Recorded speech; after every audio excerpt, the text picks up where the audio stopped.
I'm Candy Marie. And I'm Mena Diaz, and welcome to the Moving Up Together podcast. Have you ever stopped to think about what the official language of the United States is?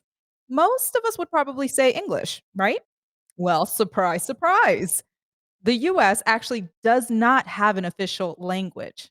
The over 330 million people who live here either speak or sign in more than 350 languages. That's an incredible diverse community. That's incredibly diverse. I have to agree, Mena. But as diverse as it is, there's something that often goes unnoticed. And that's the challenges faced by people who live here but don't speak English. Imagine how isolated some people feel trying to navigate education or in our health systems, maybe even make friends or even ask for help to find a product in a grocery store. Yeah, that's not easy. No, it's not. So, today we're going to introduce you to two amazing people who are working to reshape our perspective on language access, which basically ensures that people can understand information and services in the language they're most comfortable with. And here to talk about it are Janet Iraola, a Boston mom and grandma who works with the city's school system, Elsa Flores, mom of three who volunteers as a Spanish language instructor. She also works for a nonprofit organization supporting people in her Boston community. Elsa speaks English as a second language, but for this episode, Elsa will share her story in Spanish. And finally, we welcome Melissa Jameson, who joins us as her interpreter. Melissa works as a professional Spanish English interpreter and translator in the US and Mexico. She's done this work for nearly 30 years. Thank you all for being here with us today. We will dive deeper into your story shortly, but first, let's start with one word you hope people would use to describe you. Janet, we can start with you. I'm over here thinking, what can I use? I'm hoping that people can find me helpful. Elsa? Sí, en mi caso, mi esperanza es que las personas puedan describirme con una palabra que es bendecida. Yes. In my case, I hope that people can describe me with one word, which is blessed. Amen. Okay, ladies. So here's another question for you. If you can bottle up and sell one good thing about Boston, what would that be? I would say the resources because I always say Boston is full of resources, but it's not always that easy to access the resources. Yo describiría Boston como una ciudad millonaria en recursos, con poca accesibilidad, equitativa para todos en general. I would describe Boston as a millionaire city in terms of resources, but with little equitable access to all of the people. Okay. Now, Janet, you were born in Boston. Your parents are from the US territory of Puerto Rico, where the official language is Spanish. What do you remember about growing up in Boston in a dual language household? What I remember is my parents would speak to me in Spanish and I would speak to them in English, and we understood each other. And a little bit, uh, the culture was a little bit different for my parents out here, so they adopted the the Boston culture more so than the Puerto Rico culture. Even though we did do a lot of stuff um, as Puerto Ricans, but they mostly adopted the Boston culture. Janet, you're lucky. I would always not get a beating, but I would get chastised for replying to my mom in Spanish. She was not having that. Janet, so you work for Boston Public Schools. Could you kind of break down the work that you do there with the students and how that work, how that translates into your everyday life and your experiences growing up as, a first generation born? So I work with the families and partners and the community partners in my school. So I look for partnerships to work in our school to service our families, and I work closely with the families, helping them find resources. Um, so that's a major part of my job aside of other stuff. And I went to Boston Public Schools. My children went to Boston Public Schools, so I can relate a lot to the families that I work with. What's something that you can relate to in helping them find resources, things that you see families that don't speak English struggle with? I think just having being able to speak the two languages. I speak Spanish and English. I actually had to really practice my Spanish when I got my job at BPS, where before I wouldn't speak Spanish. Um, but when I started at Boston Public School, I had to. I didn't have a choice. Um, it wasn't perfect, but we understood each other, and I was able to help the families better that I worked with. And just families that come new to this country just don't understand a lot of how the education is here. So, like, the special education piece and other stuff, and we have all these things that they're not familiar with, so they need to learn all that. So I mean, I had to push myself to start speaking the Spanish, and I'm glad I did, because now I speak it like automatically. When I see them, I start speaking to them in Spanish. Before, I would be like, oh my god, let me look up this word, or how do you say this, or whatever. In my school, we translate our documents in four major languages. For our school, we have about eight or more different languages in our school, but we have four that are major. So we kind of pay attention to that, to make sure that messages are getting out to families in their own language. And real quick, what are those 4 languages? We have two that are major languages in our school, which is the Spanish and the Haitian Creole. And then we have our population, our Arabic population is growing, um, Brazilian, and Portuguese. Those were 5, but we have a lot other ones, but those are the ones that are growing. For the students at your school, are from diverse backgrounds. Many families speak a number of languages. How do you help them navigate communication? So we have strands of classes that are mixed, they're multilingual classes. So the kids are in that class. They could use like the Google Translate stuff to translate information. We have classes that have all the languages in one class. So a lot of it, they have the dictionaries that help them translate information. Um, but the kids, I mean, we've had kids that have learned the English really quick. Like, I've had kids, a lot of the kids that come from Haiti, they already come speaking Spanish. So they speak Haitian Creole, they speak Spanish, and they're learning the English. So what they already know in those two languages, that is easy enough to transfer into English. So they pick it up pretty fast. So within months, they're speaking English, saying little words and phrases in English. So they learn pretty fast. So we use like all the technology that we can use in the schools, the dictionaries, our message system to parents.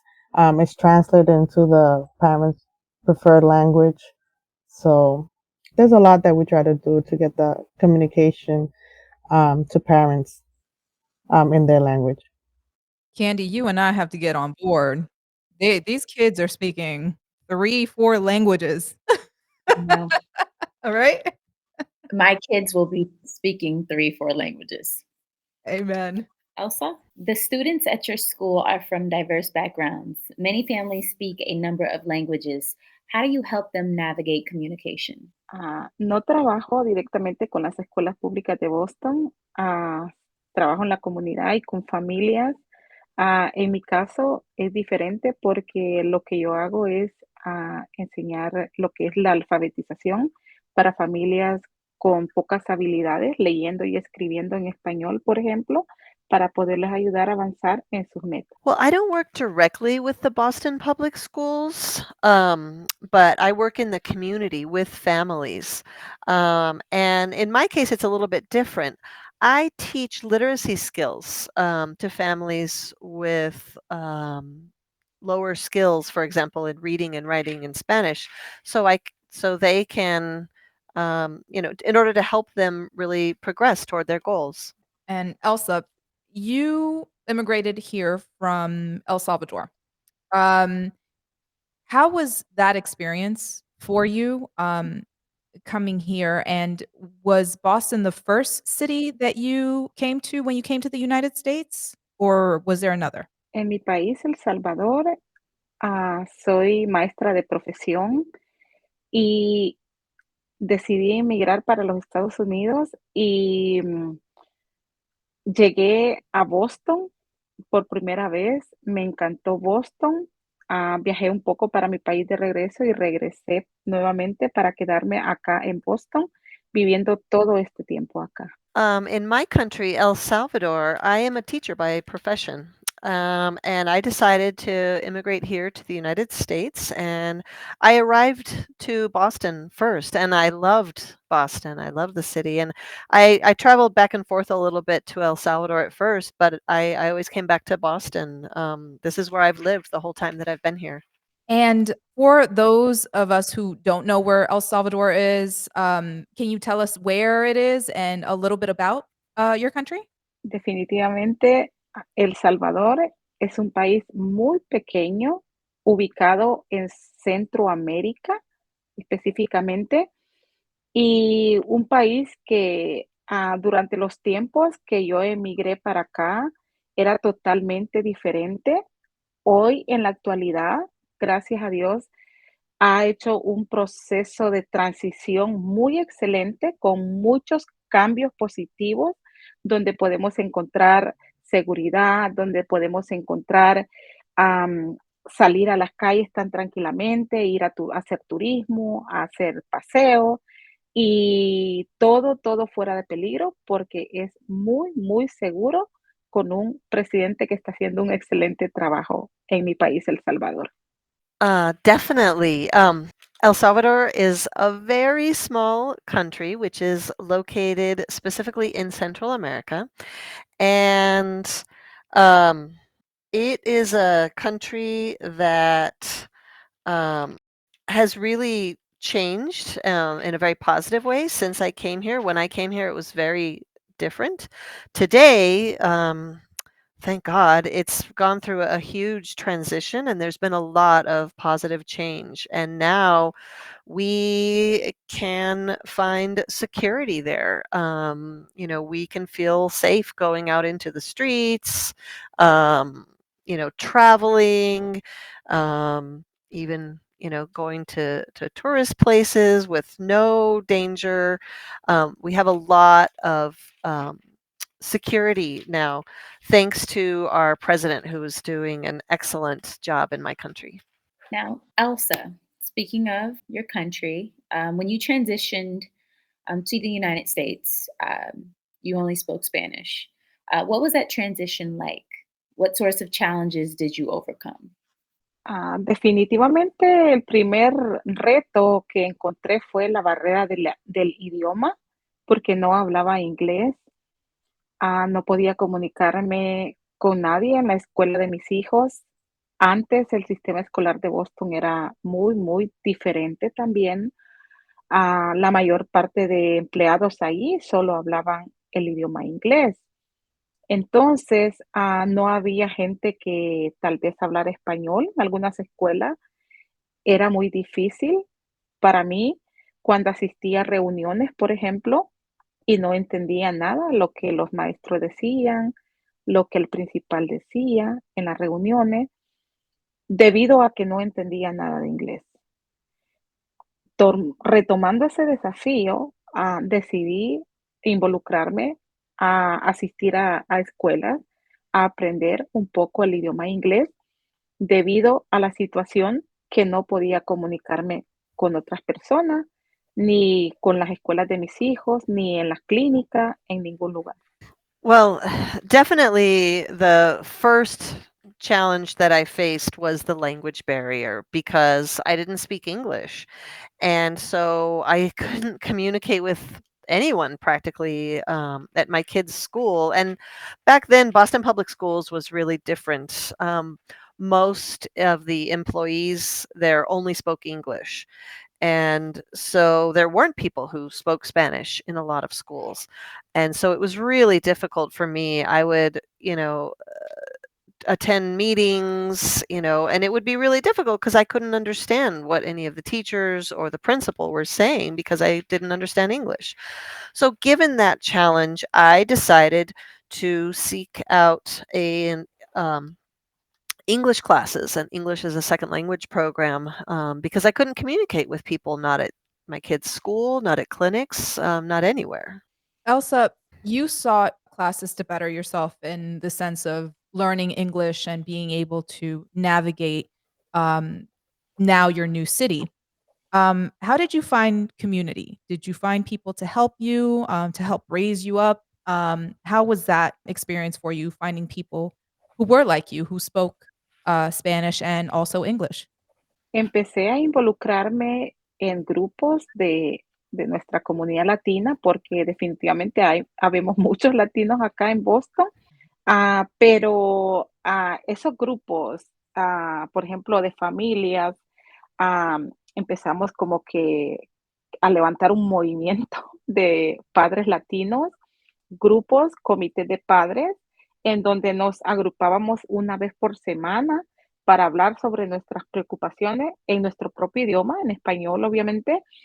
Hablábamos sobre nuestras preocupaciones, la educación de nuestros hijos, el progreso académico que nuestros hijos estaban teniendo en las escuelas, un comité de padres en donde nos apoyábamos también para conectarnos con otras entidades o otras organizaciones que que podíamos encontrar ese recurso de clases de inglés para poder aprender el idioma y también sentirnos como ser parte, involucrándonos y aprendiendo el idioma, pues, para poder progresar o para poder avanzar en este lugar, pues que no se habla nuestra lengua, pues como primer idioma, y fue así como me empecé a involucrar.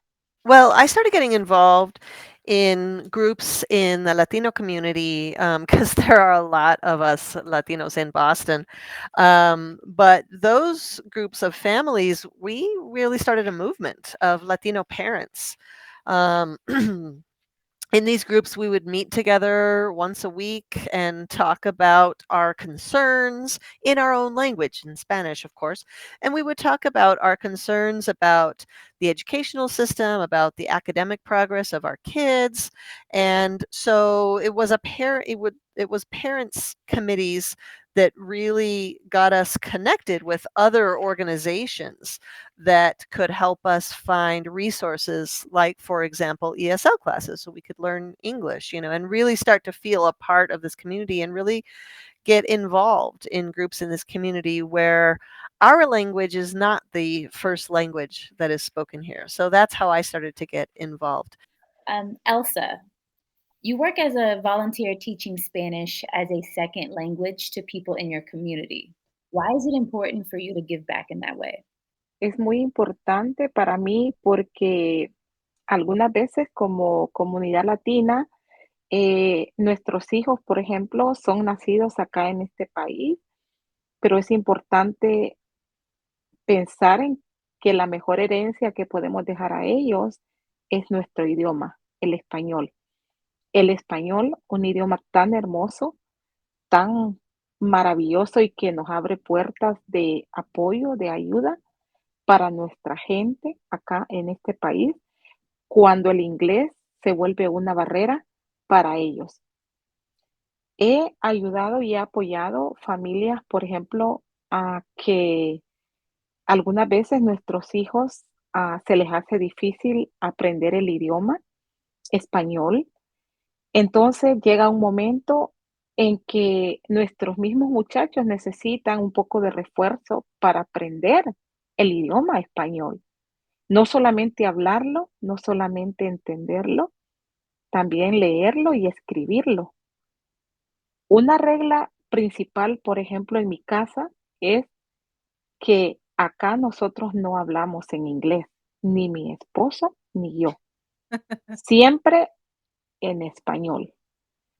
Al principio se me hacía un poco difícil cuando mis hijos eran pequeños, que empezaron la escuela, porque se sentían frustrados, se sentían enojados, porque no les gustaba mucho el español. Yo muy tranquilamente les decía, a pesar que estaba en el proceso del aprendizaje del inglés, siempre les decía, yo no le entiendo nada de inglés.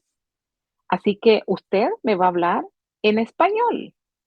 Si usted quiere comida, por ejemplo, el niño más pequeñito me decía, I want cereal with milk, mom, mom. Entonces, y le decía yo, no le entiendo, yo no sé qué me está diciendo. ¿Qué quiere? ¿Agua? No, you lie, you lie. Y me decía que yo era, you liar, liar. Me decía que yo era mentirosa, pero yo siempre decía, no entiendo nada de inglés. Si usted no me pide lo que quiere en español, lo siento mucho, pero no voy a poder ofrecerle lo que usted quiere. Y así poco a poco fui como concientizando mis propios hijos. Tengo 3 hijos.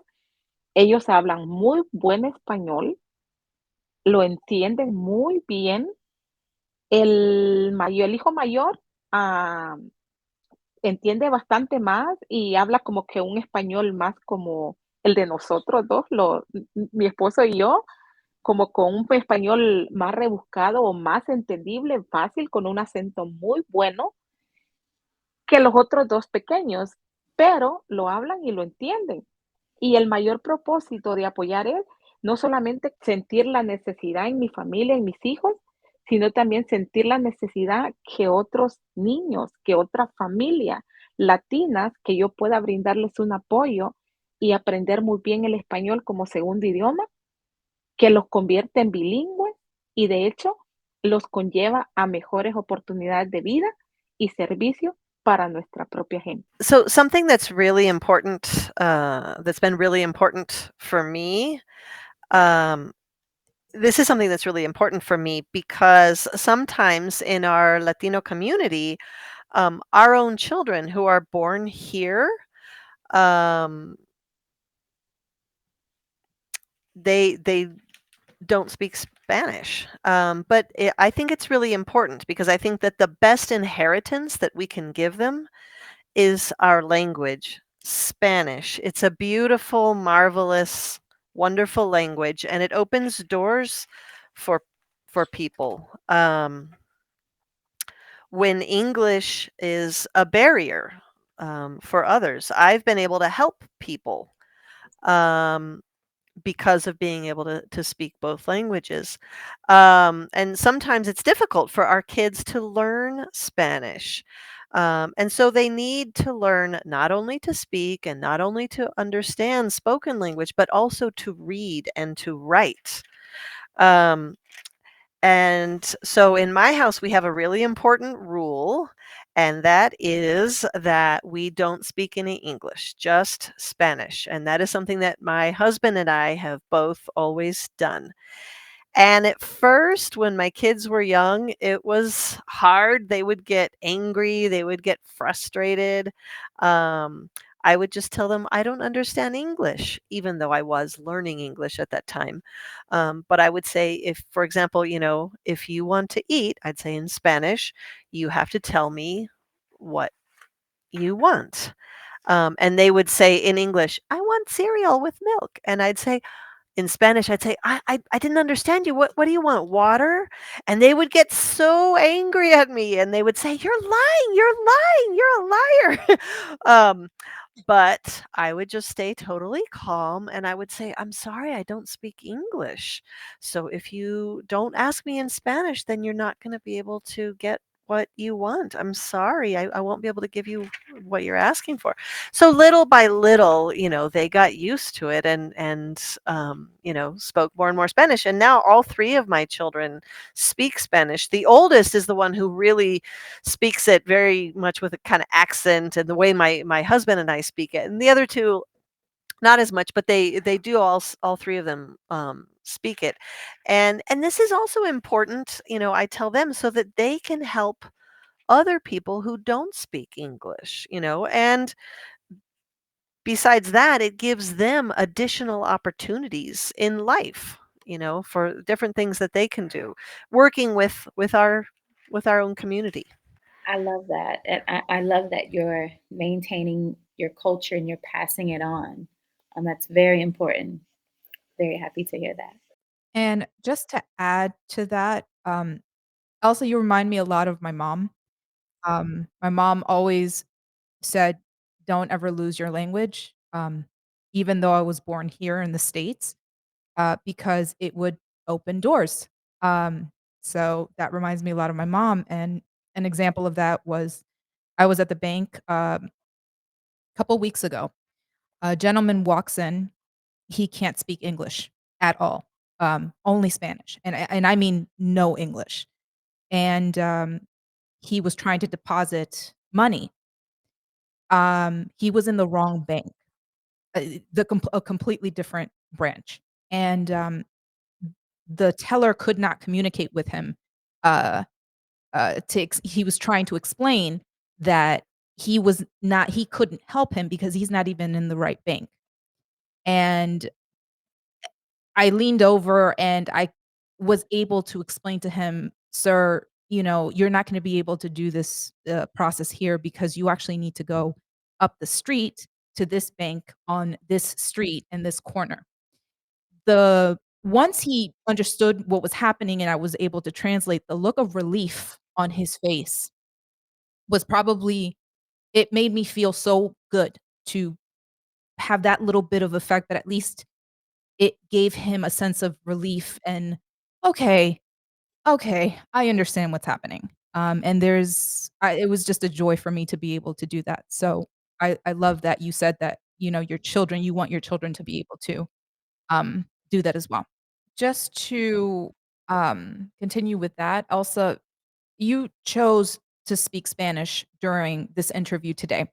Um, what does it mean to you to have the freedom to speak your preferred language? It's not that you can't do it in English, but you prefer to do it in Spanish. How does that make you feel?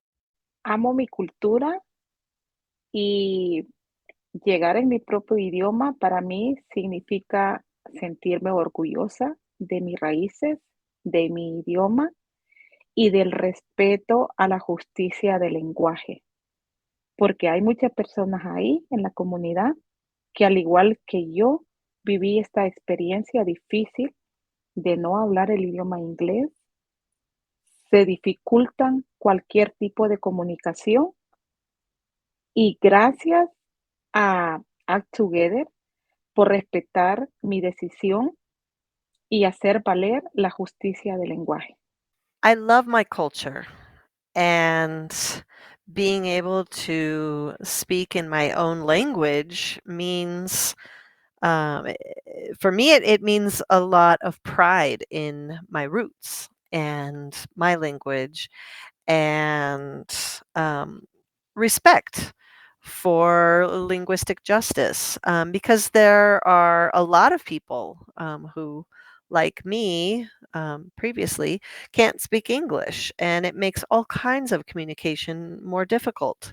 So, thank you to UpTogether for letting me speak in Spanish and um, embody linguistic justice. Elsa, you joined Up Together over a decade ago. Janet, it's nearly been 10 years for you as well. And you're both very active members, and you still maintain friendships from your original groups. What keeps you so engaged and so involved?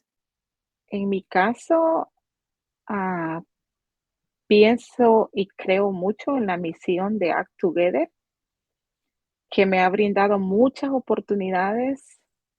He sido bendecida con muchos recursos, con amistades, con quienes compartí, con quienes encontré ese cariño, ese apoyo de unirnos tras perseguir metas en nuestras vidas. Y para mí, una de mis metas en aquel momento que me uní a Together en el año 2011 específicamente, esa meta de aprender inglés fue lograda, tal vez no al 100% porque tengo mi acento hispano, español, pero entiendo el mayor porcentaje posible de todo lo que se ha estado hablando acá, lo he entendido. A lo mejor puedo dar respuestas también en inglés. Entonces, esa esencia, ese apoyo, ese soporte que encontré en UpTogether con mis compañeras de grupo, con todas las familias con quienes hemos compartido, eso me hace haberme quedado en UpTogether y continuar colaborando en toda medida de mi posibilidad. In my case, I think I believe really strongly in the mission of UpTogether.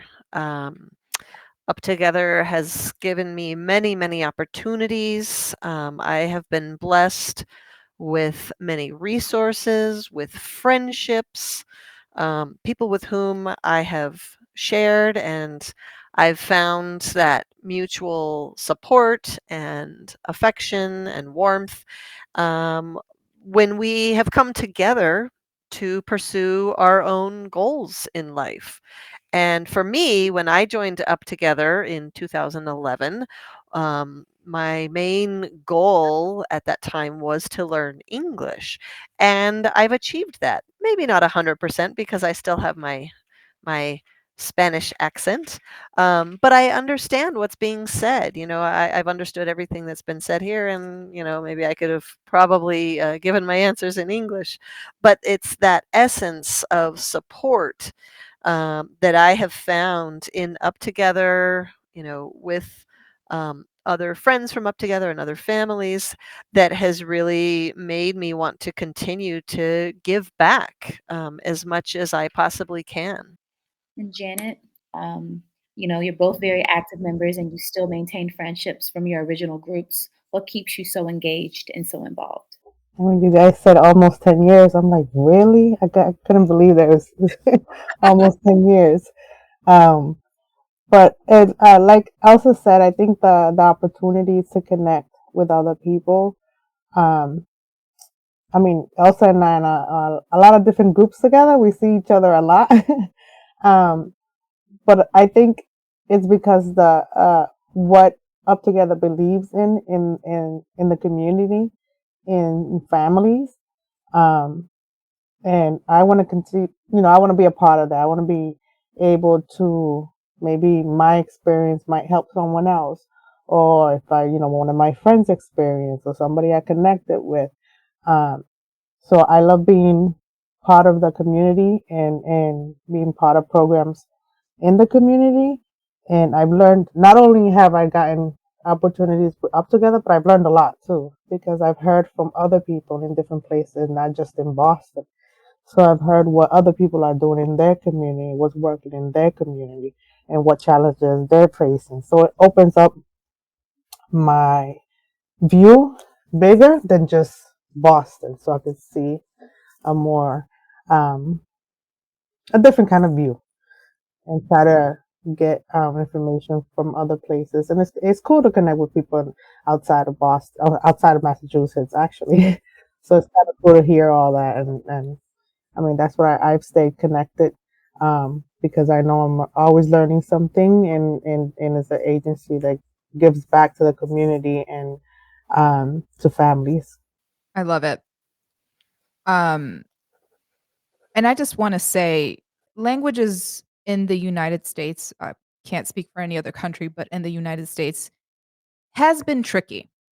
Um, it either unites us or separates us, which is a little comical to me because it shouldn't separate us considering that this country has so many different languages from so many different backgrounds, and it's essentially what makes the United States, you know? With that said, um, both of you ladies, um, in your respective groups have set goals and have met those goals.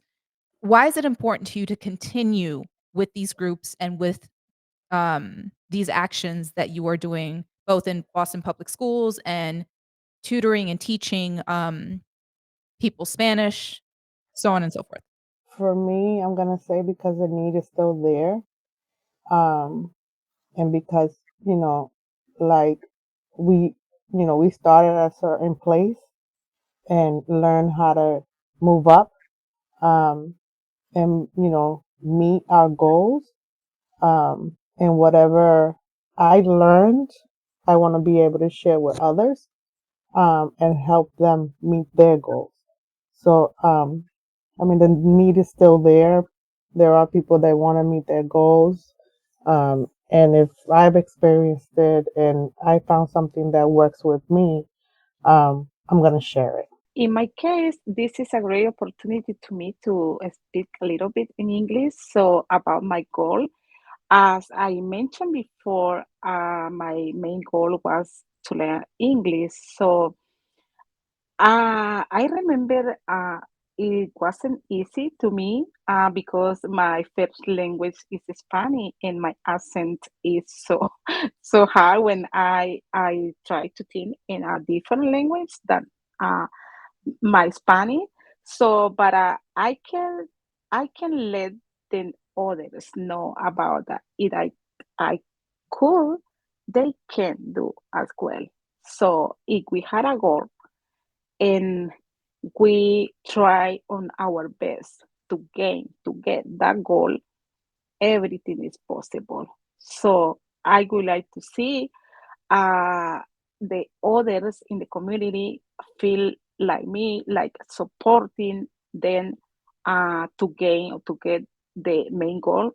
Even if sometimes I hear about that, oh no, it is too hard. I can't do it. And I say, no, you can do it. If I can, you can do it too. So, esta es una maravillosa oportunidad para mí. Lo voy a decir en español también.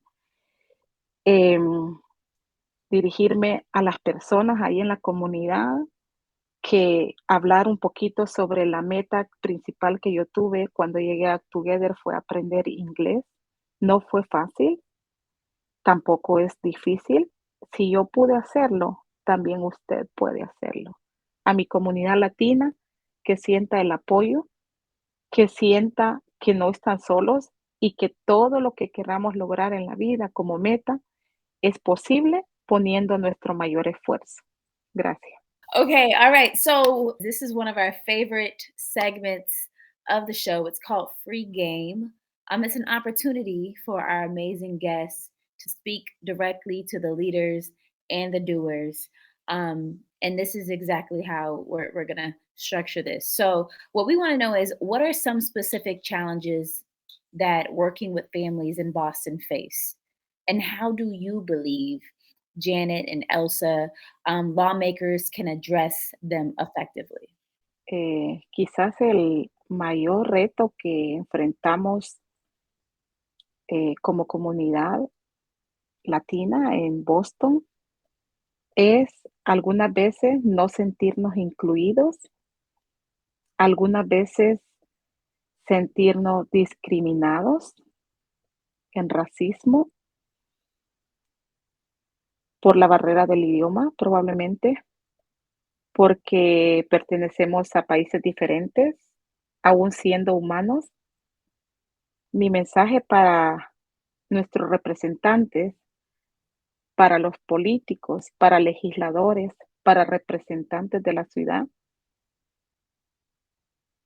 es que nos vean más como seres humanos, que queremos integrarnos a esta comunidad, aportamos mucho en habilidades, en destrezas, en trabajo fuerte, pagamos impuestos y necesitamos fondos específicamente de apoyo para organizaciones como UpTogether, por ejemplo, para organizaciones que pueden ofrecer el, la enseñanza del idioma inglés como segunda lengua, que puedan brindar oportunidades para todos sin importar de dónde vengamos, sin importar nuestra raza, nuestra cultura, porque solamente queremos ser productivos en esta nación, en esta ciudad específicamente,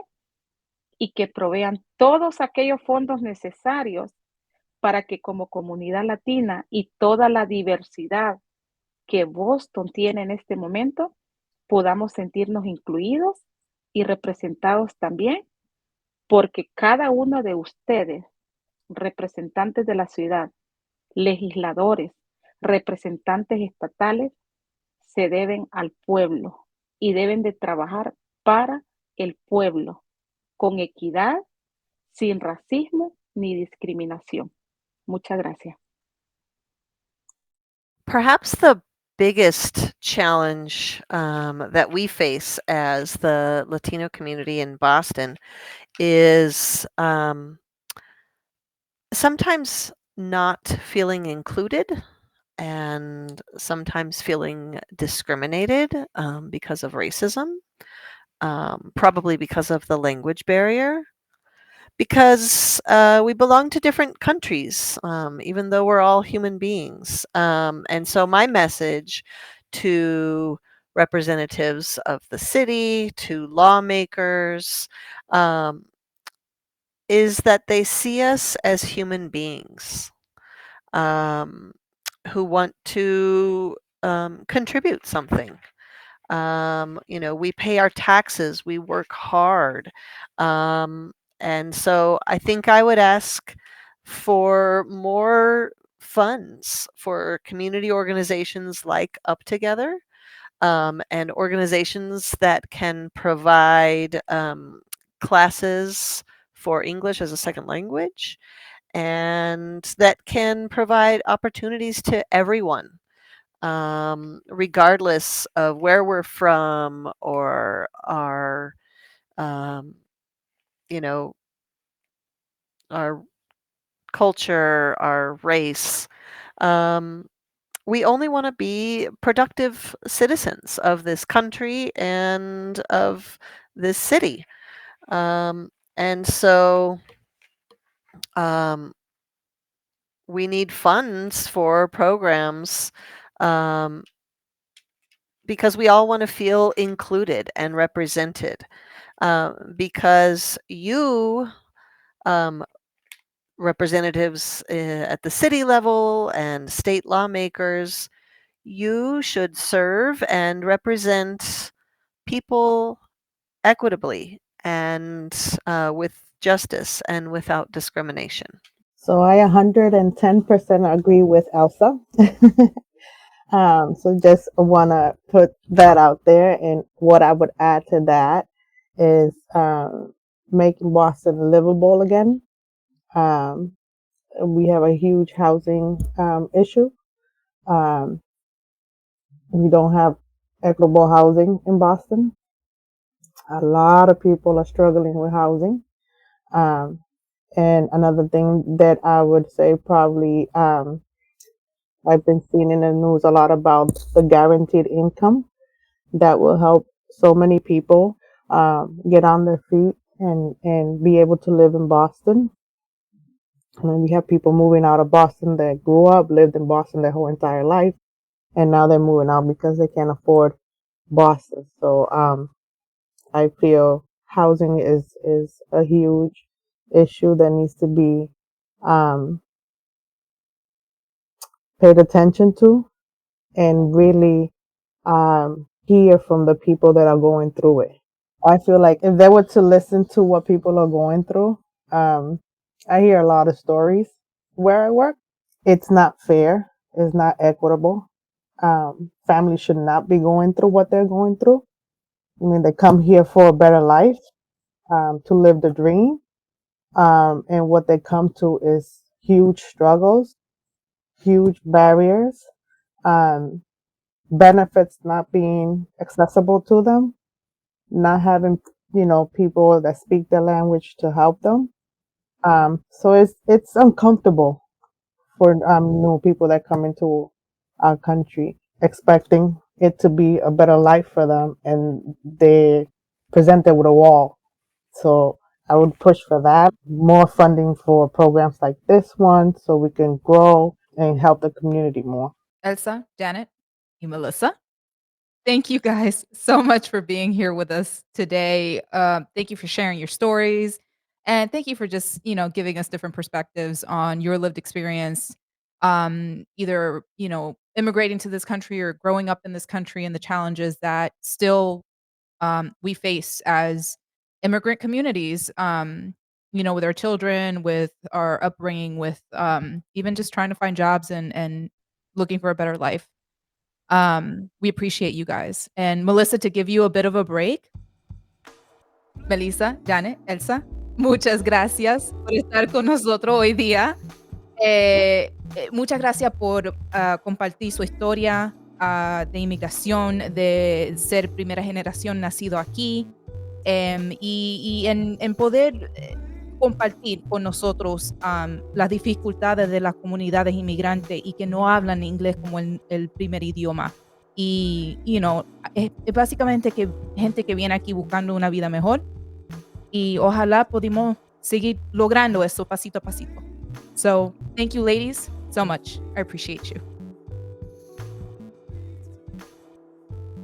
Moving Up Together was created by the national nonprofit UpTogether and produced by Creative Differences.